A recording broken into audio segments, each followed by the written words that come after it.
Hello everyone, আসসালামু আলাইকুম। আজকে আমি আপনাদের জানিয়ে দেব প্রিলিমিনারি পরীক্ষার একটি গুরুত্বপূর্ণ বিষয়। প্রধানমন্ত্রী শেখ হাসিনার নয়াদিল্লি সফরের ১৩ ঘোষণা। দুই দেশের প্রধানমন্ত্রীর মধ্যে একান্ত ও দ্বিপক্ষীয় বৈঠক সহ বিভিন্ন চুক্তি স্বাক্ষরের পর গণমাধ্যমের সামনে এসব ঘোষণা দেন ভারতের পররাষ্ট্র সচিব বিনয় কোয়াত্রা। রাজশাহী ও কলকাতার মধ্যে নতুন ট্রেন সার্ভিস চালু করা হবে। চট্টগ্রাম ও কলকাতার মধ্যে নতুন বাস সেবা চালুর ঘোষণা। গেদে দর্শনা এবং হলদিবাড়ি চিলাহাটির মধ্যে ডালগাঁও পর্যন্ত পণ্য ট্রেন সার্ভিস চালু করা হবে। অনুদান সহায়তায় সিরাজগঞ্জে অভ্যন্তরীণ কন্টেইনার ডিপো নির্মাণ করা হবে। ভারতীয় গ্রিডের মাধ্যমে নেপাল থেকে বাংলাদেশে ৪০ মেগাওয়াট বিদ্যুৎ রপ্তানি শুরু হবে। গঙ্গা পানি চুক্তির নবায়ন নিয়ে আলোচনার জন্য যৌথ কারিগরি কমিটি গঠিত হবে। বাংলাদেশ ভারত প্রশান্ত মহাসাগরীয় উদ্যোগে যোগ দিয়েছে।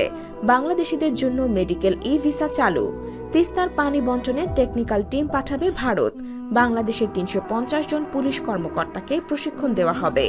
মুক্তিযোদ্ধা স্কিমের আওতায় রোগী প্রতি সর্বোচ্চ ৮ লাখ রুপি করে দেওয়া হবে।